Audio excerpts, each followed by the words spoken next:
하나님 말씀 함께 봅니다. 빌립보서 3장 17절에서 19절까지 말씀을 보겠습니다. 빌립보서 3장 17절에서 19절 세 절인데요. 우리 합독해서 함께 보겠습니다. 시작. 형제들아, 너희는 함께 나를 본받으라. 그리고 너희가 우리를 본받은 것처럼 그와 같이 행하는 자들을 눈여겨보라. 내가 여러 번 너희에게 말하였거니와 이제도 눈물을 흘리며 말하노니 여러 사람들이 그리스도의 십자가의 원수로 행하느니라. 그들의 마침은 멸망이요 그들의 신은 배요 그 영광은 그들의 부끄러움에 있고 땅의 일을 생각하는 자라. 아멘. 이 자리에 나와 예배하는 우리 모든 성도님 한 분 한 분이 그리스도의 장성한 분량까지 자라가셔서 이웃에게, 자녀들에게 나를 본받는 자가 되라고 힘있게 말할 수 있는 성도 되시길 주님의 이름으로 축원합니다. 아멘. 세상에는 십자가의 원수로 살아가는 사람들이 굉장히 많습니다. 오늘 본문에서도 십자가의 원수라는 표현을 쓰고 있는데, 우리는 이 십자가의 원수로 사는 사람들을 보고 배우면 안 됩니다. 그들을 따라가서도 안 되고 그들을 부러워해서도 안 됩니다. 우리는 바른 신앙을 가지고 있기 때문에 그들이 껍데기로 화려하게 그럴싸하게 포장하고 있어도 틀렸다는 것을 분별할 수 있어야 됩니다. 우리는 예수를 믿는 자들이고 예수 그리스도를 통한 믿음을 가지고 있는 자들이기 때문에 예수 그리스도를 본받아야 돼요. 예수께서 어떻게 행하셨고 나에게 무엇을 주셨고 내가 그 예수 그리스도를 통해서 어떤 존재가 되었는가 하는 걸 정확하게 알고 예수 그리스도의 장성한 분량까지 자라가며 계속 예수 닮아가는 그 훈련과 연습 가운데 성장해야 된다는 거죠. 하나님을 사랑하고 이웃을 사랑하고 할 수 있는 대로 그 사랑을 실천하기 위해서 힘을 다하며 우리가 어떻게 하면 더 사랑할 수 있을까 하는 그 지혜, 사랑의 지혜, 사랑의 지식을 배우고 익혀야 된다는 겁니다.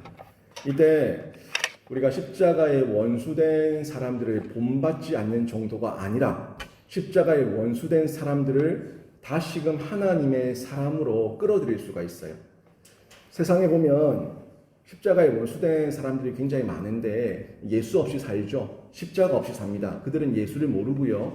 십자가도 모릅니다. 그런데 그들이 살고 있는 모습을 보면 화려해 보이거든요. 재밌어 보이거든요.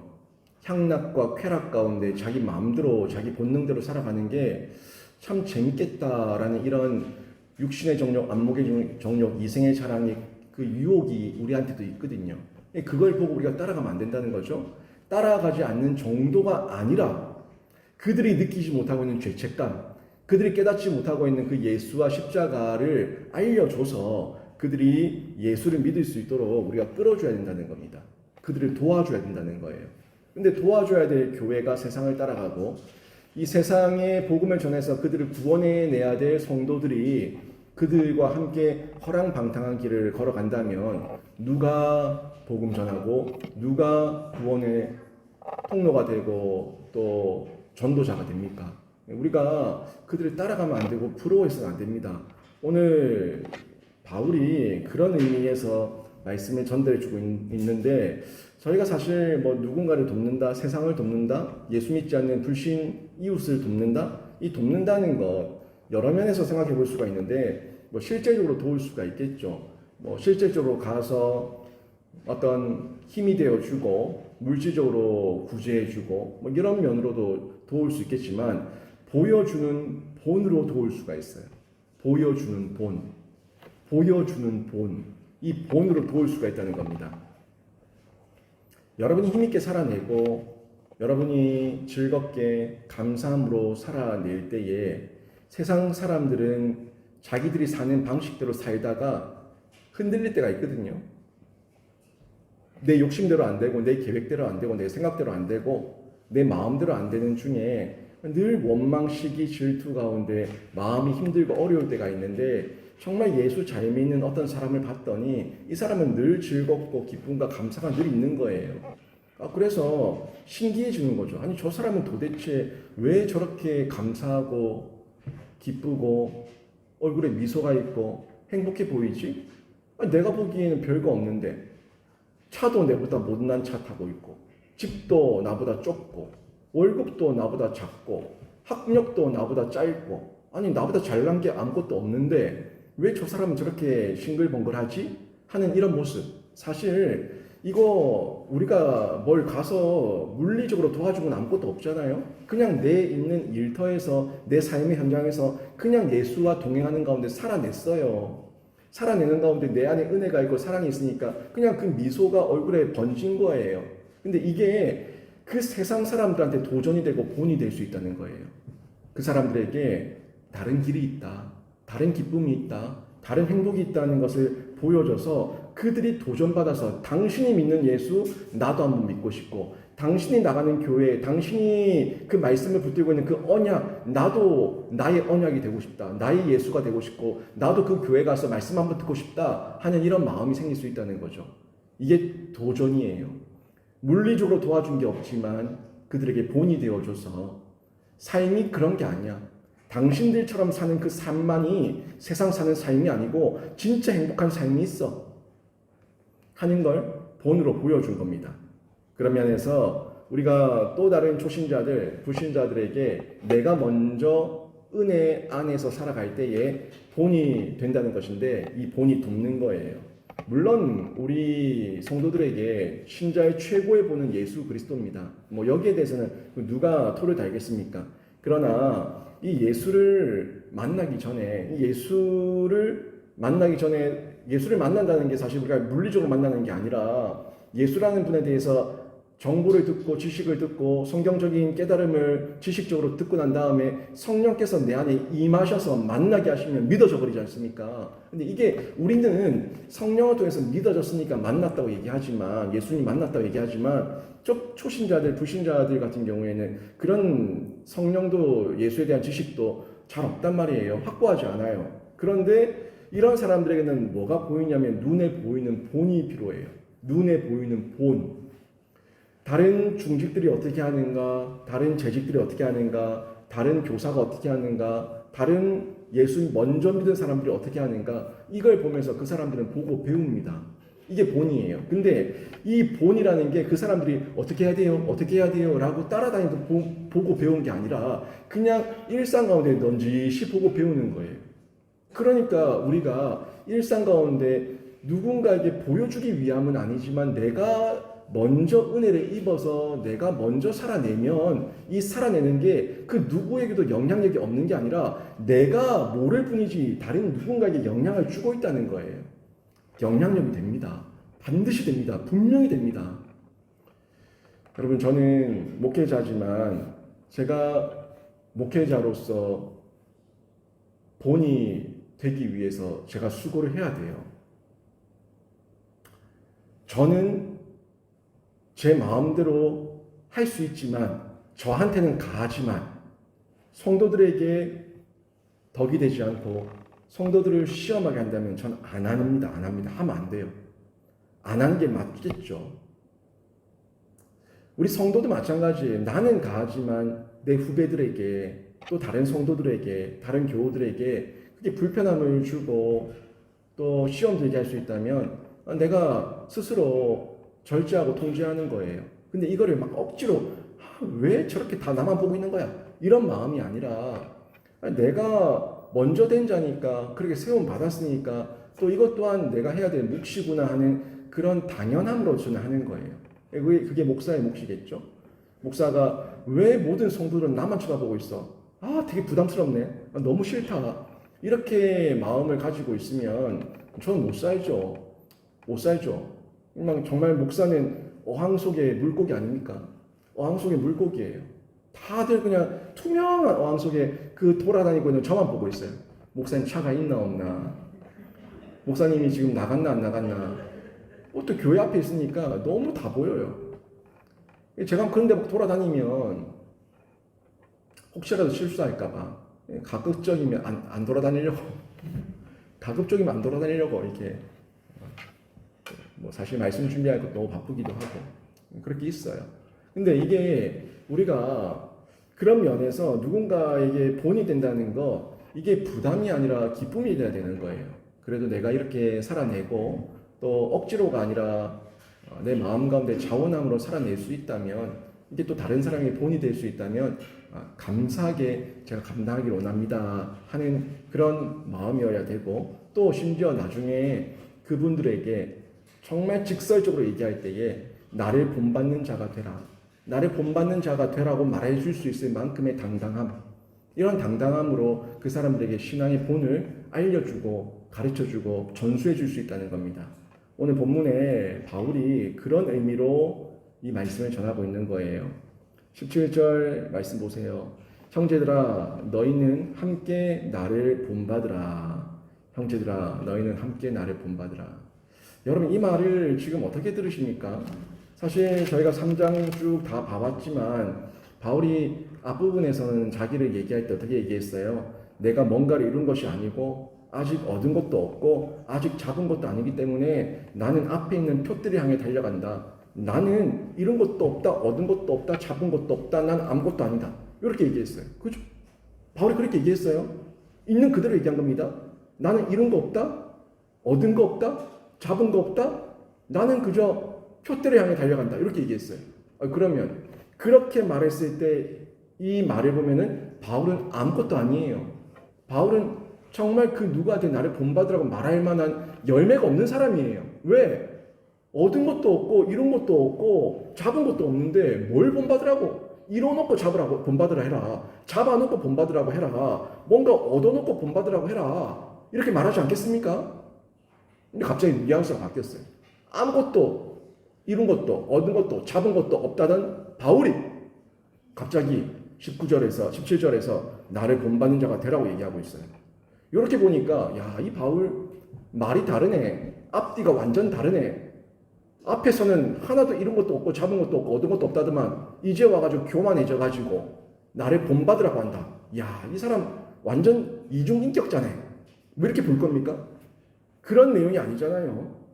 지금 이 바울이 나를 본받는 자가 되라고 얘기하는 이 말을 교만하게 봐서는 안 됩니다. 바울은요, 여기만이 아니에요. 빌립보서 3장 17절만이 아니라 고린도전서 4장에서 또 고린도전서 11장에서 데살로니가후서 3장에서 한결같이 똑같은 교훈을 얘기하고 있습니다. 너희는 나를 본받으라. 너희는 나를 본받으라. 그러니까 제가 확인한 바로만 해도 지금 네 군데에서 바울은 자기를 본받으라고 그 성도들에게 전해주고 있다는 거예요. 이 말씀을 오해해서 보면 안 된다는 거죠. 바울이 교만해서 이런 말을 하는 게 아닙니다. 바울은 분명히 자기의 실존을 알고 자기의 처지를 잘 알고 있습니다. 자기가 예수 앞에서 어떤 존재인지 너무너무 잘 알고 있어요.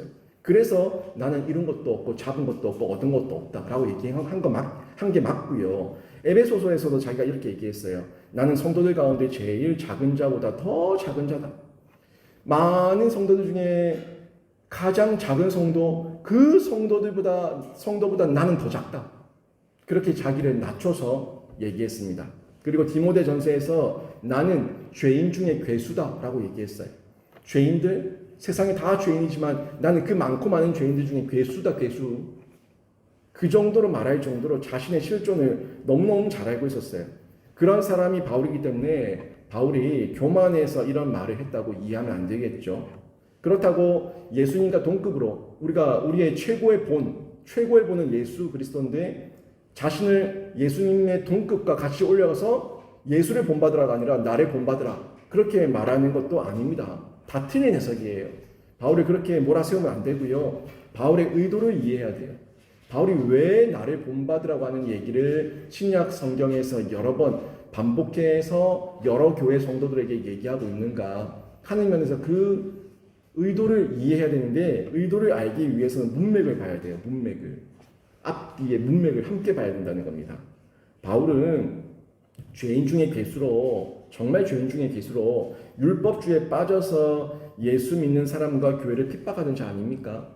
그런 자였기 때문에 자신의 옛모습과 자신의 실존을 알기 때문에 나는 작은 성도들 중에 더 작은 자다. 난 죄인 중에 괴수다. 그렇게 말했던 거 그게 맞고요. 그런데 그런 자였던 내가, 죄인 중에 괴수였던 내가, 가장 작은 성도들보다 더 작았던 내가 예수를 믿고 나니까 그 예전의 율법주의와 이 행위주의에 빠져서 교만했었던 나의 자랑거리들, 이 모든 것들이 배설물같이 더럽고 추악한 아무 의미 없는 것이라는 걸 내가 깨달았다.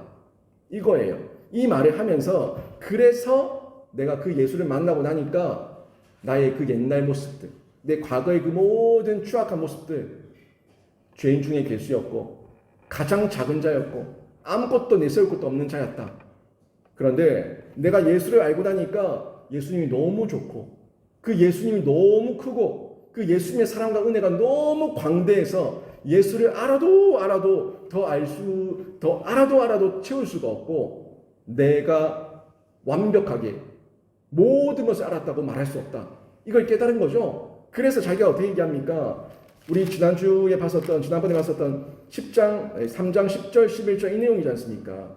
예수를 더 알기 위해서, 내가 예수를 더 알기 위해서 예수께서 가셨던 그 고난과 죽음의 길에 참여해서 예수의 그 부활의 영광에 내가 이르기를 원한다 하는 이 고백을 10절과 11절에서 말했던 거예요. 한번 보세요. 내가 그리스도와 그 부활의 권능과 그 고난에 참여함을 알고자 하여 그의 죽으심을 본받아 어떻게 해서든지 죽은 자 가운데서 부활에 이르려 하노니. 그러니까 자기의 성화 가운데 내가 부활에 이르기까지, 예수를 닮아가기까지, 그때까지 나 자신을 봤을 때 내가 성화의 여정 가운데 잃은 것도 없고 얻은 것도 없고 잡은 것도 없는 거예요. 나는 지금도 뭐예요? 성장하는 과정 중에 있다는 겁니다. 그 성장하는 과정 중에 있는 그 나, 그 헐떡이는 나, 예수를 더 배우기 위해서 헐떡이고 있는 나, 예수를 더 알기 위해서 더 많이 이 고난에 참여하기 위해서 내가 솔선수범해서 뛰어들고 있는 나, 이런 나를 본받으라는 거예요. 완성된 내가 아니라 지금 예수를 향해 뛰어가고 있는, 표대를 향해 뛰어가고 있는 나를 본받으라는 얘기입니다. 여러분, 그러니까 나를 본받아라 이 얘기는 교만해서 내가 다 이뤄서 다 얻어서 내가 다 잡아서 내가 다 알아서 나를 본받으라는 게 아니라 나는 이렇게 지금도 예수를 더 알기 위해서 지금도 헐떡이며 지금도 예수 앞에 그 고난에 참여하기 위해서 그 부활의 영광에 이르기 위해서 뛰어가고 또 뛰어가고 있는데 이런 뛰어가는 내 모습을 본받으라는 얘기예요. 그 얘기를 하고 있는 겁니다. 뒤에 있는 것은 잊어버리고 교만하지 않고 내가 옛날에 이만큼 했는데 내가 옛날에 이만한 업적을 쌓았는데 그 옛날의 것들 다 잊어버리고 지금 현재 나 자신을 보니까 주님 아직도 목마릅니다. 주님 아직도 배고픕니다. 주님 아직도 연약합니다. 주님 아직도 저 표대를 향해 그리스도의 장성한 분량까지 가기에 아직도 멀었습니다. 그래서 그 예수 그리스도의 고난에 참여하고 그 부활의 영광에 이르기 위해서 전 지금도 주님께 뛰어듭니다. 이게 바울의 모습이었죠. 이런 갈급함과 헐떡임과 사모함을 본받으라는 거예요. 그런 의미에서 우리보다 앞서 살아갔던 믿음의 선조들, 그 모습들 가운데에서 우리가 다 본받을 점이 있다는 거죠. 우리 선조들 어땠습니까? 평생 교회를 위해 헌신하고 수고하고 교회를 위해서 자신의 몸과 마음과 물질과 시간을 다 내어드리면서 헌신했는데 그 이후에도 마지막 주님 품 안에 안기기 전까지도 예배당을 지키고 기도의 자리, 예배의 자리를 지키면서 자녀들을 위해서, 교회를 위해서, 후손들을 위해서 마음껏 기도의 단을 쌓다가 주님 품에 안겼잖아요. 그분들이 그 과거에 자신이 이 교회를 향해서 쏟아부었던 헌신과 열정과 그 공을 자랑했다면, 다 이뤘다면 왜 마지막까지 이 예배당에 앉아서 주님 이름 부르며 눈물로 기도를 했겠습니까? 아직까지 이룬 것이 없고 아직까지 얻은 것이 없고 아직까지 잡은 것이 없다는 이 바울과 같은 그런 심정으로 더 주님 알기를 원합니다. 더 주님 앞에 뛰어들기를 원합니다. 더 주님을 사모하고 주님 말씀 듣기를 헐떡입니다 하는 그 마음이 있었기 때문에 예배의 자리를 지키며 기도의 자리를 지키고 교회를 위해 헌신하며 수고하며 일평생을 바친 거죠. 그 믿음의 선진들. 그 믿음의 선진들 속에 우리가 자세히 보고 그분들을 우리가 뭔가 평가하려고 하지 말고 그분들의 삶과 그분들의 이 공과 과가 있다면 이 공을 좀 더 깊이 들여다보면 그분들 마음 가운데 배울 만한 점들이 다 있다는 거예요. 사람이기 때문에 공이 있고 과가 있어요. 공만 있는 사람이 어디 있겠습니까? 공만 있는 사람은 예수밖에 없습니다. 공이 크면 돼요. 공이 예수를 향해서, 저 표대를 향해서, 천국을 향해서 대류를 이루고 있으면 돼요.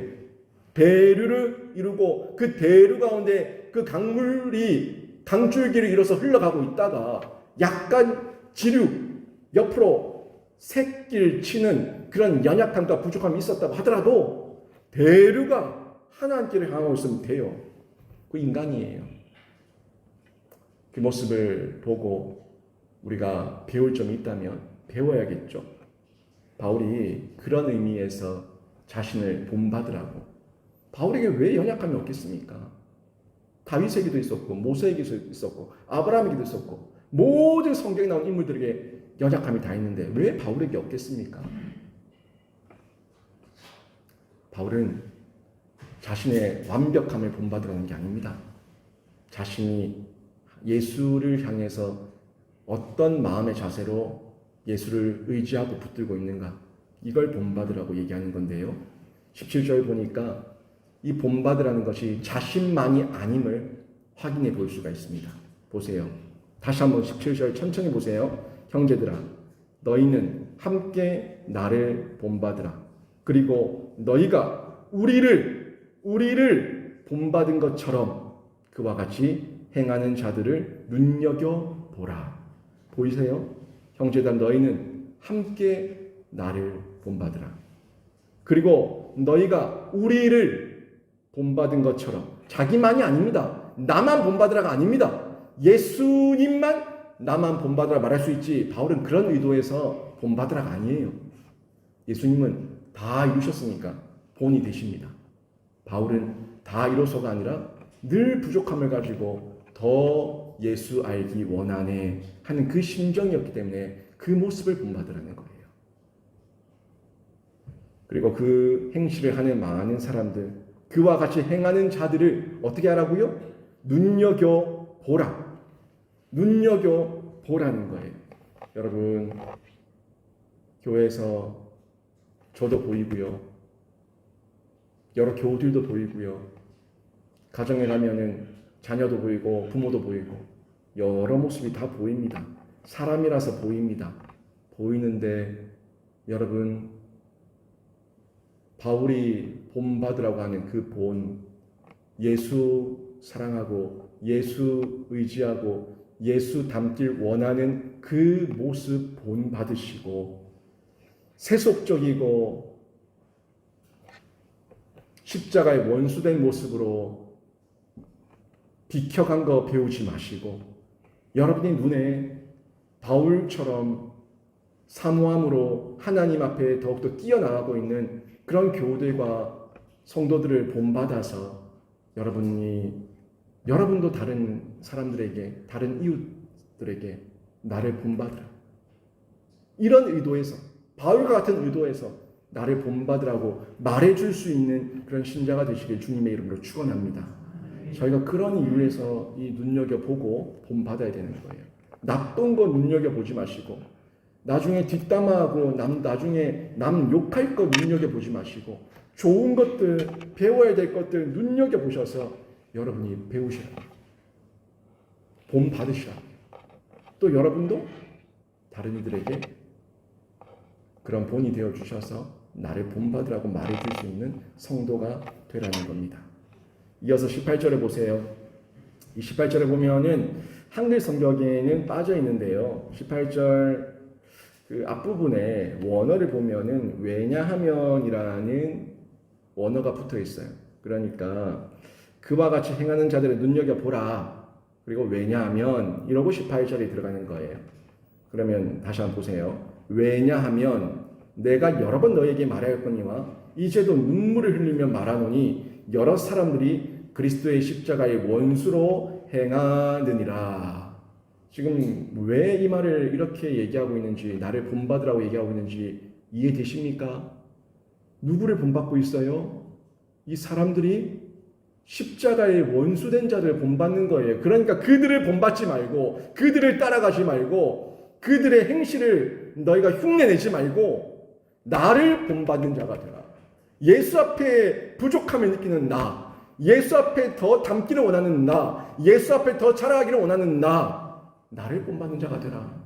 교만한 자, 자만한 자, 십자가의 원수된 자를 본받지 말고 이 말을 연결해서 하고 있는 거예요. 왜냐하면 우리 주변에 보면요, 악을 일삼고 잘못된 모습을 범하고 있는 사람들이 참 많습니다. 그런 왜곡된 거짓 모델을 계속 보다 보면 우리가 미혹과 속임에 빠지게 됩니다. 그게 진짜인 줄 알고 그렇게 해야 되는 줄 알아요. 자꾸 세상만 보세요. 자꾸 세상만 보면요, 교회가 세상처럼 흘러가요. 목사가 계속 세상만 보고 있으면 교회를 사업장으로 알아요. 목사가 계속 세상만 보고 있으면 전도를 영업인 줄 알아요. 안 그럴 것 같아요, 여러분? 안 그럴 것 같아요? 마케팅에 빠진 교회를 못 보셨습니까? 세속주의에 물든 교회를 못 보셨습니까? 교주짓 하는 거예요. 사람이 자꾸 세상만 보고 십자가의 원수된 자들만 보고 있으면 교회가 바른 본질을 붙들고 복음을 전할 때에, 십자가를 전할 때에 불평이 나와요. 원망이 나와요. 또 저 소리. 복이나 빌어주지 왜 자꾸 마음에 죄책감 주노? 왜 자꾸 나를 찌르노? 이럴 바에는 교회 안 댕길란다.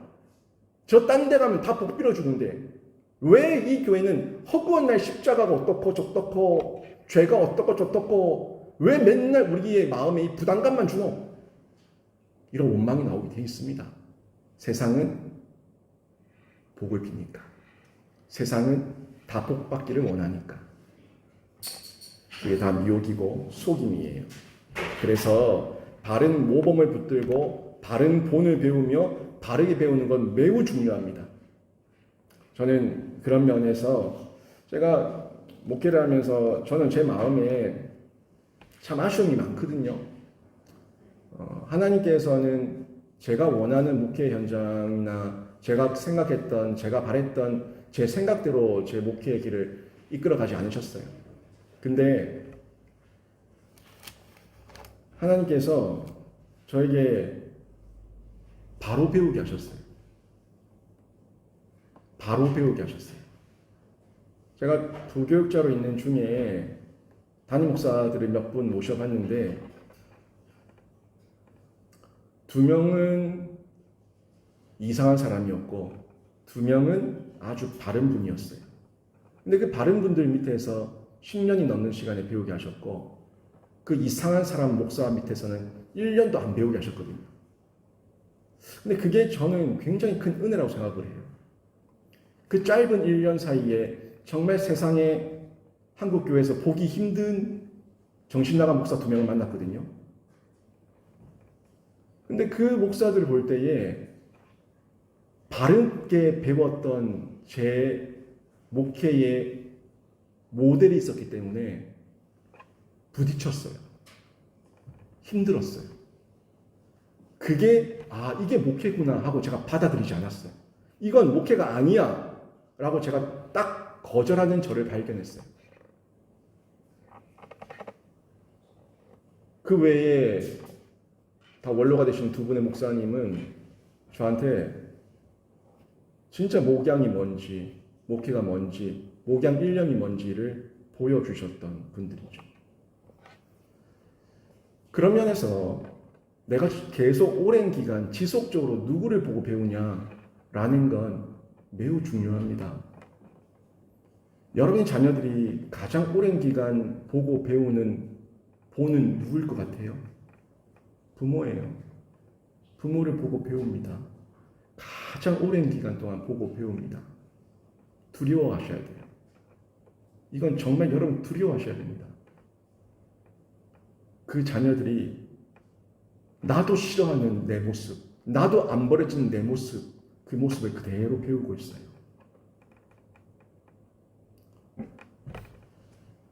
그런 안 좋은 모습은 짧게 보여줘 끝나는 게 가장 좋은데, 저도 제 부모에게서 보고 배운 대로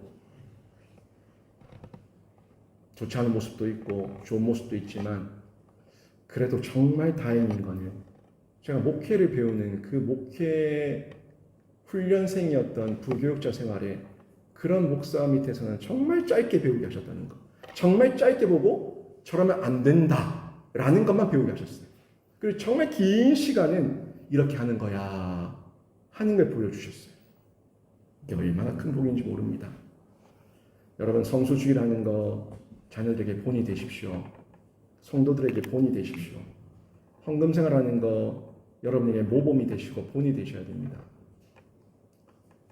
가장 타협하기 쉬운 성수주의가 헌금생활은요, 알게 모르게 우리 다음 세대들에게 그대로 전수되고 있습니다.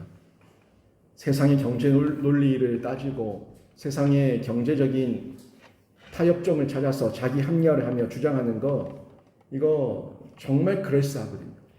정말 그럴싸하거든요. 한 번, 두 번 나도 속고, 한 번, 두 번 나도 자기 합리화하면서 나도 그 행악을 범하면 이제 하나님을 떠나서 나도 모르는 사이에 내가 십자가의 원수가 되어 있다는 겁니다. 제가 십자가의 원수가 내가 될 수 있다, 여러분이 될 수 있다고 얘기하면 여러분 굉장히 듣기 싫죠. 근데 이게 사실이거든요.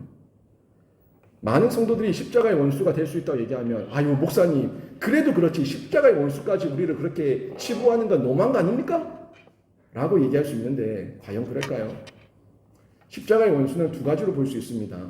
하나는 십자가의 돌을 거스르는 사람이 십자가의 원수고요. 또 하나는 십자가의 삶을 알면서 거부하는 사람이 십자가의 원수입니다. 그러니까 전자는 십자가의 돌을 거스르는 사람은 세상의 대류를 타고 세상의 방향대로 지옥을 향해서 가기 때문에 십자가의 돌을 거스르는 거예요. 그 사람들은 아예 거스르는 거예요. 그런데 부자는요, 십자가의 삶을 알아요. 아는데 내가 거부하는 거예요.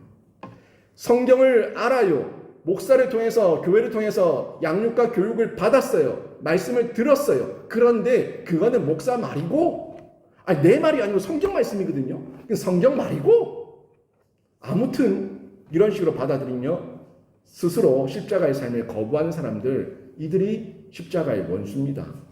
십자가를 나만 구원받아서 나만 잘 먹고 잘 사는 가짜 구원의 싸구려 도구로 취급하고 있는 거예요. 나 천국 티켓 얻었어. 나 구원 받았어. 구원파. 나 구원 받았어. 몇 년, 몇 월, 며칠, 몇 시, 몇 분에 나 구원 받았어. 난 천국 가. 그러니까 이제 내 마음대로 살아도 돼. 이거 완전히 여러분 싸구려. 자신의 구원을 싸구려 취급하고 있는 거예요. 십자가를 완전히 싸구려 취급하고 있는 겁니다. 우리 십자가 그런 싸구려 십자가 아니거든요. 그런 싸구려 구원 아닙니다. 정말 십자가의 사랑을 깨달아서 새 사람이 되었다면 그 증거와 열매가 삶으로 드러나야 된다는 겁니다. 십자가의 원수를 대단한 흉악범으로만 보지 마세요. 내가 성경의 진리와 성경의 인도를 거부할 때, 성경의 말씀을 내가 알면서도 내가 자꾸 반복적으로 거스를 때 나도 모르는 사이에 내가 십자가의 원수가 되어 있다는 거예요. 그들은요, 자꾸 거기에 세속적으로 물들어가다 보니까 교회와 헌신된 성도들을 볼 때에 생각이 다릅니다. 생각이 달라요. 그러니까 바른 신앙을 가진 성도들과 생각이 다르다고요. 우리는 당연히 성수주의, 당연히 하나님께 10분의 1, 당연히 하나님께 할 수만 있는 대로 시간 들여서 헌신하고 봉사하고 전도하고 예수 자랑하고, 이게 우리의 일상인데 그들은 이 생각이 다르다니까요. 왜 시간 아깝게 교회 가냐? 아니 내 시간도 좀 있어야지. 교회 다 가면은 나는 언제 놀고 언제 쉬고 언제 먹고 언제 즐기냐? 그러니까 시간이 남으면 교회 가는 거, 생각이 다르죠. 시간을 구별해서 가는 게 아니라 시간이 남으면 교회 가는 거예요. 그 시간이 여행 가고 잠자고 놀지 내가 왜 꼭 먼저 교회에 가야 돼? 이 마음이죠. 왜 교회에 11조를 내고 헌금을 해야 돼? 내가 하나님 나한테 돈 맡겨놨어? 내가 수고해서 내가 벌었고 내 건데 내가 왜 줘야 되는데? 내 거라니까? 내가 왜 줘야 돼? 완전 생각이 다르죠. 하나님의 은혜로 받고 하나님 은혜로 사는 것이 아니라 내가 잘나서 내가 벌었고 내가 수고했고 내 수고의 공로니까 이건 내 거야. 자기 의예요. 자기 의로 먹고 살고 번 거예요. 그러니까 하나님께 드린다는 것 자체가 왜 해야 되는데 못 받아들이는 거죠. 왜 교회가 노동력을 착취하냐? 세상에서도 최저시급을 올린다고 저러는데 왜 교회가 노동력을 착취하냐? 목사치는 돈 받아 먹으면서 왜 성도들을 저렇게 노동력 착취하냐? 라고 얘기한다는 거예요. 내가 헌신하고 봉사해야 될 이유가 뭔데? 이렇게 받아들이는 완전 꼬여있는 신보.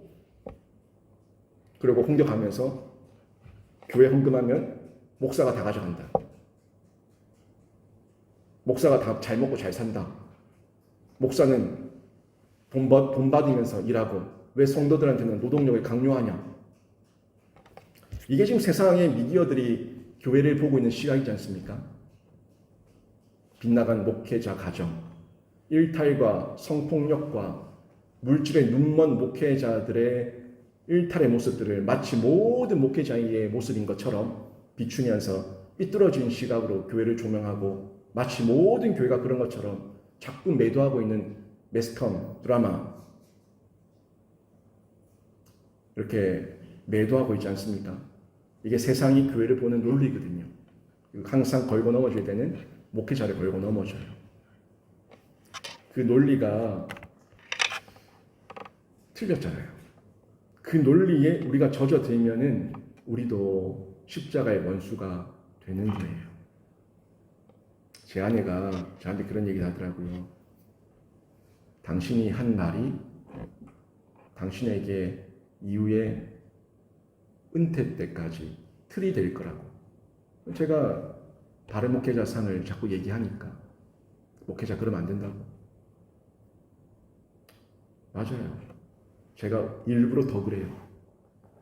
제가 변질 안 되려고. 제가 그런 목회자 안 되려고. 차라리 그런 목회자 같으면 목회를 안 하는 게 나아요. 이런 논리로 교회를 보고 목회자를 보면은 결국 우리가 자기 자신이 제일 손해보고 자기 자신이 십자가의 원수가 되는 거예요. 우리 교회 안으로 들어와 보세요.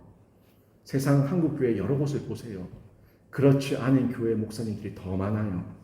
더 수고하고 더 헌신하고 자기 인생, 자기 모든 젊음을 다 바쳐서 교회를 위해 헌신하고 수고하는 목회자들이 더 많아요. 훨씬 많아요. 별별 이상한 목회자 몇 명 때문에 여러분이 십자가의 원수가 되면 안 됩니다. 세상은 십자가가 없다고 얘기하고요. 세상은 십자가를 짓밟습니다. 그러니 십자가의 원수가 되어서 어떻게든 하나님의 이름을 더럽히려고 발악하고 있는 거죠. 그들의 결국이 어떤 줄 아십니까? 그들의 결국은 19절에 나옵니다. 19절. 그들의 마침은 멸망이요. 그들이 하는 말과 논리가 아무리 근사하고 화려하고 그럴듯하게 보여도 그들의 마침은 멸망입니다. 성경이 분명히 말씀하고 있어요. 그 다음 보세요. 19절에 그 영광은 그들의 부끄러움에 있고 지금 자신들이 영광이다 내가 이겼다 라고 얘기하는 그 영광, 세상의 그 착각 결국은 부끄러움에 있다고 얘기하고 있어요. 마침은 멸망이고 그들의 과정은 부끄러운 뿐이라는 거죠. 그들을 화려하게 보고 부러워하지 마십시오. 그들의 그 현란한 혀에 속지 마세요. 그들은 부끄러움을 모르는 짐승의 본성대로 그냥 살아가고 있는 사람에 불과합니다. 그래서 부끄러운 것을 여기지 않고 자랑하고 부러워하는 사람들을 유혹하는 거예요.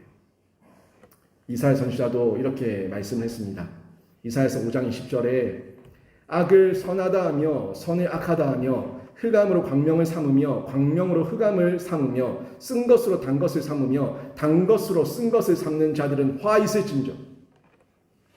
악을 선하다 거짓말이죠. 선을 악하다 거짓말이죠. 흑암으로 광명을 삼으며 이치에 맞지 않아요. 광명으로 흑암을 삼으며 쓴 것으로 단 것을 삼으며 단 것으로 쓴 것을 삼는 자들은 다 순리를 영리로 바꿔서 영리가 진실인 것처럼 포장하고 속이는 자들입니다. 그들에게 이사야 선지자는 화 있을진저라고 선언하고 있습니다. 분별 못하는 십자가의 원수를 부러워하지 마세요. 그들에게는 결국 하나님의 화만 있을 뿐입니다. 19절에 보니까 그들의 신은 배요. 이 배는 인간의 탐욕을 얘기하고 있는 겁니다. 배 채우는 것. 식욕, 정욕, 탐욕, 온갖 본능의 충동대로 자신의 배만 채우는 자들, 그게 그들의 신입니다. 만몬의 신, 우상, 세상의 물리적인 어떤 재화, 여기에 다 미쳐있는 자들입니다. 자기 속에 들어가면 결국에 다 썩은 내가 나요. 재화가 문제는 아니에요. 하나님의 영광을 위해 나누고 쓰면은 얼마든지 영광스러울 수 있는데 내 배에 쌓아서 썩히니까 썩은 내가 나는 배섬을 만드는 기계에 불과한 거예요. 그리고 이게 그들의 과정이죠. 그들은 그저 땅의 일을 생각하는 자라. 19절에 뒷부분에 나오죠. 땅의 일만 생각하는 거예요. 그러니까 땅의 일만 생각하고 땅에서 자기 배와 실속만 차리고 있는 겁니다. 그들에겐 땅이 전부이기 때문에 아무것도 없어요. 미래도 없습니다. 소망도 없습니다. 천국도 없습니다. 부활도 없습니다. 그러니까 십자가의 원수로 살아가는 겁니다.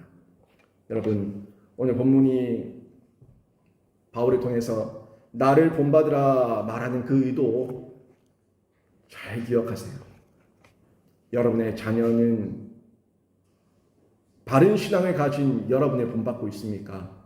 아니면 십자가의 원수된 세상을 본받고 있습니까? 답이 나오죠. 우리가 그래서 십자가의 원수로 살아가서는 안 됩니다. 어떻게든 우리가 주 앞에서 날마다 나를 쳐서 주의 말씀 앞에 복종하며 순종하며 더 하나님 말씀을 알기 위해 배우기 위해 닮아가기 위해 헐떡이며 주 앞에 뛰어들 때에 이렇게 예수 닮길 원하는 나, 예수 배우길 원하는 나, 예수님 품에 안기길 원하는 나, 이런 나를 본받으라고 말할 수가 있는 겁니다. 그리고 여러분이 그 가운데 성장하고 자라갈 거고요.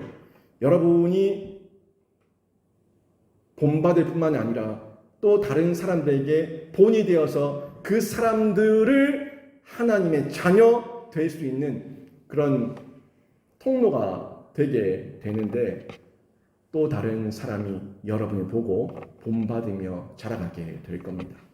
여러분의 가정에서, 우리 교회에서, 여러분의 일터에서 여러분이 날마다 예수 본받으시고 또 여러분이 예수 본받기를 원하시고 또 다른 사람들에게 나를 본받는 자가 되라고 말해줄 수 있는, 당당하게 소개할 수 있는 그런 신자로 성장하시기를 주님의 이름으로 축원합니다. 아멘.